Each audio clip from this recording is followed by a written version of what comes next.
The bus door hissed shut behind me. Red dust rose with each step. My Italian leather shoes, shoes that cost more than most people here earned in 3 months, sank into the earth of Ibadan's outskirts. No one looked at me. In Lagos, rooms went silent when I entered. Here, a woman selling oranges barely glanced my way. A boy on a bicycle swerved around me like I was a stone in the road. I was nothing. The thought should have hurt. Instead, something in my chest loosened. I walked until my stomach reminded me I'd eaten nothing since yesterday. A woman sat beneath a faded umbrella, frying a kara. The smell pulled me closer. How much? 50 naira for 3. I checked my pocket. 40 naira. I'd left everything behind. Cards, phone, the weight of my father's name. I'd kept only enough cash to disappear. Not enough for breakfast. I have 40, I said quietly. She looked at me properly then. Really looked. 50, she repeated. Not unkind, just firm. I nodded and walked away, hunger sitting heavy in my belly. In Lagos, men bowed when I entered a room. Here, no one even saw me. If this story is touching something in you, don't walk away yet. Stay with me. 3 days earlier, Lagos. With all due respect, Chief Adeyemi's son. I'd heard it 1,000 times. Chief Adeyemi's son. Not Kola, not the man who doubled the company's revenue in 2 years, just the son. Marcus Okonkwo leaned back in his chair, that smile I hated spreading across his face. We all know why you're really here. The boardroom felt smaller. 10 pairs of eyes all seeing the same thing. My father's money, my father's name, my father's empire. Never me. I said nothing. I'd learned silence was safer than anger. That night, I stood on my penthouse balcony, Victoria Island spread below me like scattered diamonds. My phone buzzed. Another invitation. Another business dinner where I'd be Chief Adeyemi's son. I thought about jumping. Not to die, just to fly, to fall into something real. Instead, I walked inside, pulled out a bag, and started packing. No designer labels, no expensive watches, nothing that screamed wealth. I deleted contacts, removed my Rolex, left my cards on the marble counter. In the mirror, I barely recognized myself. I will be chosen as a man, I thought, not as a wallet. The bus left at dawn. I'd been watching the food stall for 10 minutes. The woman moved with quiet efficiency, frying fish, serving customers, making change without looking at her hands. Her headscarf was simple, cream-colored, no makeup, no pretense. She was beautiful in a way Lagos had taught me to overlook. My stomach growled again. I had 20 naira left, enough for water maybe. You gonna stand there all morning, or you gonna tell me what you want? I blinked. She was looking at me directly. Nothing. I was just hungry. She wiped her hands on her apron. Sit before you faint and I have to drag you somewhere. I sat. She brought rice and stew, fried plantain on the side. The plate was chipped but clean. I can't pay for all this, I said quietly. Did I ask you to? Then why? Because you're hungry. She said it like it was the simplest thing in the world. Eat first, we'll talk after. I ate slowly, trying not to show how desperately I needed this.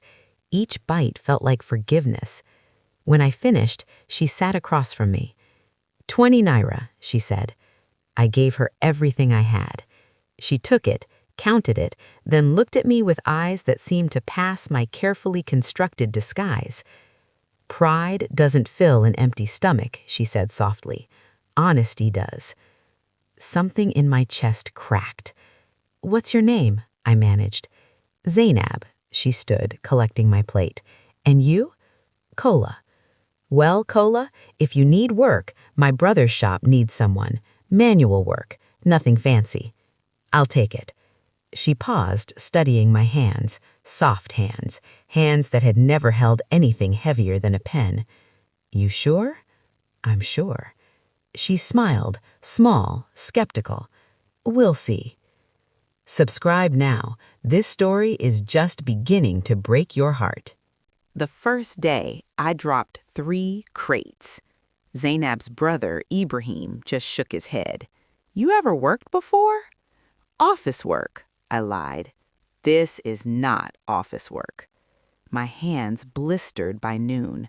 My back screamed by evening.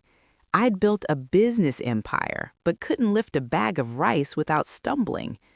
Zainab brought me water without a word. Your hands, she said, not quite laughing. I looked down. Soft hands, betraying me. I'm learning. Learning or pretending?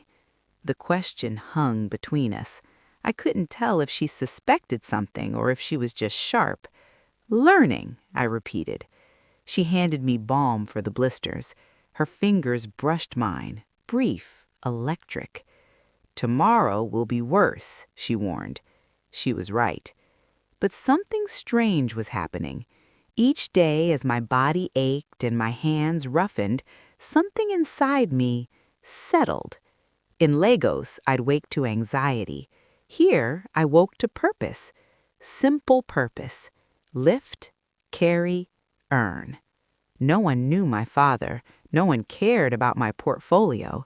I was just Kola, the man with soft hands who was trying. One evening, a customer was rude to Zainab, something about her change being slow. In Lagos, I would have destroyed him with a phone call. Here, I had nothing but presence. I stood, said nothing, just stood. The man looked at me, muttered something, and left. Zainab's eyes met mine. You didn't have to. Yes, I did. She smiled, a real smile this time. And I realized I'd do it again, not because I was Kola Adeyemi, billionaire, but because I was Kola, the man who cared about the woman with the cream headscarf and honest eyes. Walk with me, Zainab said it casually after closing the stall. The sun was setting, painting Ibadan in shades of amber and rust. We walked in silence at first, comfortable silence. Why did you really come here? She asked finally. Needed a change. From what? I thought about my penthouse, my father's expectations, the boardroom where I was always the sun. From being someone I didn't choose to be. She looked at me then, really looked. And who did you choose to be? I'm still figuring that out. We reached a small hill overlooking the town.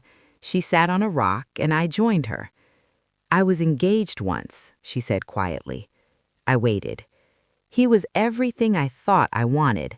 Confident, successful, had plans. She picked at the edge of her headscarf. Then I found out he'd been lying about everything. His job, his family, his other girlfriend. I'm sorry. Don't be. It taught me something. She turned to face me. A lie is worse than hunger. At least hunger is honest. The words hit me like a fist. I should tell her, right now, tell her everything. But the words stuck in my throat, because if I told her, this would end. She'd see the billionaire, not the man. She'd see my father's money, not my blistered hands. Kola? Yes? You okay? Yeah, I'm okay. The lie tasted like ash. She leaned her head on my shoulder, just briefly, just enough to make my heart forget how to beat. Good, she whispered. The sun disappeared. We sat in the dark, surrounded by unsaid words. I watched her struggle with the stall's broken generator for 20 minutes before I couldn't take it anymore. Let me help. You know generators? I didn't, but I knew people who did. I knew I could make one phone call and have a new one delivered by morning. I can try, I said instead. We worked until our hands were black with grease. The generator coughed, sputtered, then roared to life. Zainab laughed, pure, unfiltered joy. We did it! We, Not me with my money, not me with my connections, just we. But later, alone in my rented room, I stared at my hidden phone, still off, still silent. I could end her struggle, one transfer, anonymous, she'd never know. My finger hovered over the power button. If I save her with money, I lose her as a person. I put the phone away. Like and share this story if you've ever hidden parts of yourself for love. The next day, Ibrahim mentioned expansion. If we had capital, we could open another shop. But that's dreaming, eh? Zainab nodded. God will provide. I said nothing. That night, she cooked for me. Simple jollof rice in her small kitchen. We ate with our hands, sharing from the same plate, an intimacy that felt more profound than any five-star dinner I had ever attended. "What are you afraid of?" she asked suddenly. "What? You always look like you're carrying something heavy. What is it?" "Everything. I'm afraid of everything." "I'm afraid," I said slowly, "that if you really knew me, you'd walk away." She set down her spoon, looked at me with those impossibly honest eyes. "Kola, I already know you. The man who drops crates and pretends he's fine. The man who stands up for me without being asked. The man who fixes generators at midnight." She reached across the table, her hand covering mine. "That's who you are." "No," I wanted to scream. "That's who I'm pretending to be." But I couldn't say it. So I held her hand and drowned in my own silence. It happened on a Tuesday. I was helping Ibrahim unload supplies when Zainab's voice cut through the afternoon heat. "Kola." Not a question, not a greeting, just my name weighted with something terrible. I turned. She stood there, her phone in her hand, screen facing me. I didn't need to look to know what she'd found, but I looked anyway. My face, on a business news site. Adeyemi heir missing, family offers reward. The article had everything: my full name, my company, my worth, my father giving interviews, looking concerned. My carefully constructed ordinary life shattered in one viral post. "Zainab, don't." Her voice was ice. "Just don't." Ibrahim stared at both of us, confused. She turned and walked away, not running, just walking with the kind of controlled anger that's worse than screaming. I followed her to the stall. She went inside, started cleaning, violent, purposeless cleaning. "Let me explain." "Explain what?" She still didn't look at me. "Explain how the hungry man who couldn't afford a kara is actually a billionaire? Explain how you've been playing poverty like it's a costume? It wasn't like that." "Then what was it like, Kola?" She finally faced me, and her eyes were wet. "Tell me, which part of you was real? The hungry man or the billionaire?" I opened my mouth, closed it, because I didn't know the answer. "That's what I thought," she whispered. She walked past me, out of the stall, out of my reach. I stood there, surrounded by the life I'd borrowed, knowing I'd just lost the only real thing I'd ever had. She wouldn't see me. For 3 days I tried, left messages with Ibrahim, waited outside the stall. She served customers, cleaned, lived her life around me like I was a ghost. On the 4th day, my father's driver found me. "Your father requests your presence." I looked at the Mercedes, at my reflection in its polished surface. I looked like I belonged there. I got in. Lagos welcomed me back with cold efficiency. My penthouse was exactly as I'd left it, cards on the counter, watch by the sink, everything waiting as if I'd never been gone. My father said nothing about my absence, just, "Welcome home, son. The board meeting is at 9. I sat through it like a sleepwalker. Marcus Okonkwo made another joke about Chief Adeyemi's son. Everyone laughed. I didn't. After, I stood on my balcony, looking at Victoria Island's scattered diamonds. They felt plastic now, fake. I'd spent years building wealth, months learning to live without it, 3 weeks discovering love, 3 days destroying it. My phone rang. Business. Always business. I answered it like the billionaire I was, spoke in the language of deals and digits. But inside, I was still in Ibadan, watching Zainab walk away, unable to answer her question. Which part of you was real? I returned on a Sunday. No driver this time. I took the bus, wore the same clothes I'd left in, but I wasn't pretending anymore. Zainab was closing the stall when I arrived. She saw me and froze. "I'm not here to explain," I said before she could speak. "I'm here to apologize." She crossed her arms, waited. "I asked you which part was real. The truth is, both were, and neither." I took a breath.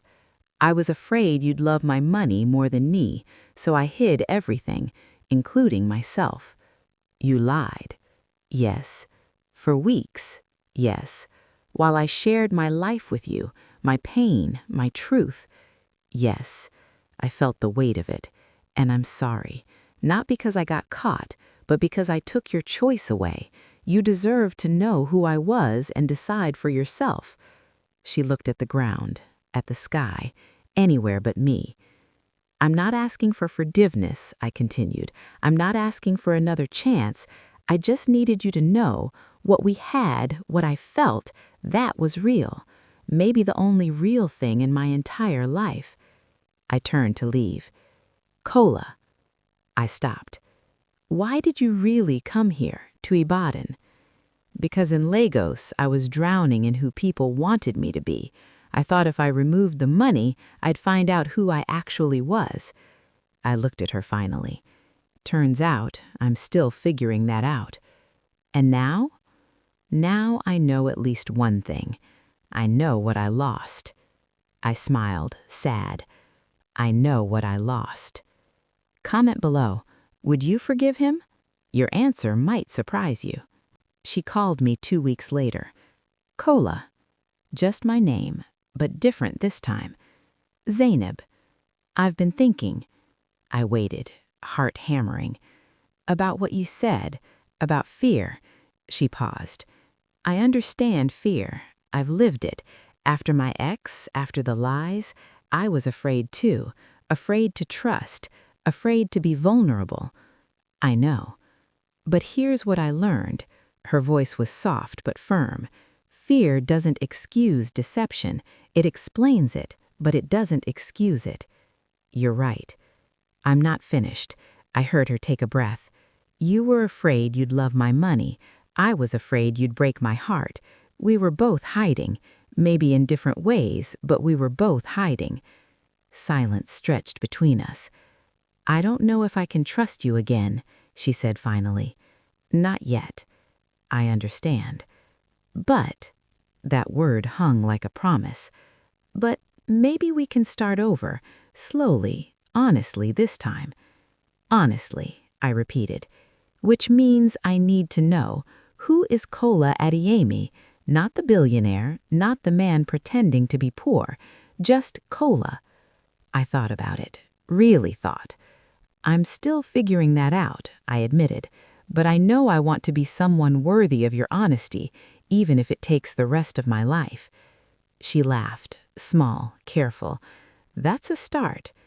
"Is it enough?" "For now." 3 months later, I was back in Ibadan, but different this time. No hiding, no pretending. I'd stepped back from the company, not abandoned it, just redefined my role. I split my time, Lagos for business, Ibadan for life. Zainab and I met for walks, talked, argued sometimes, laughed more. I helped with the stall. She met my mother. My father was still processing. It wasn't perfect. Some days she still looked at me like she was checking if I was real. Some days I wondered the same thing. But we were building something, slowly, on foundation of truth instead of pretense. One evening, sitting on our hill, watching the sunset over Ibadan, she turned to me. "You know what your problem was? Just one problem?" She smiled. You wanted to be ordinary, but you were so busy performing ordinary that you forgot to actually be honest. And now? Now, she took my hand, the hand that had blistered and healed, that had learned to carry weight. Now you're learning. Learning what? That if you want to be ordinary, she leaned her head on my shoulder, then learn to be honest first. The sun dropped below the horizon. We sat in the gathering dark, surrounded by truth, finally free. If this story moved you, don't keep it to yourself. Share it with someone who needs to read it. And remember, love built on truth might be harder to start, but it's the only kind that lasts. Subscribe for more stories that will make you feel everything. Because the best stories don't just entertain, they transform.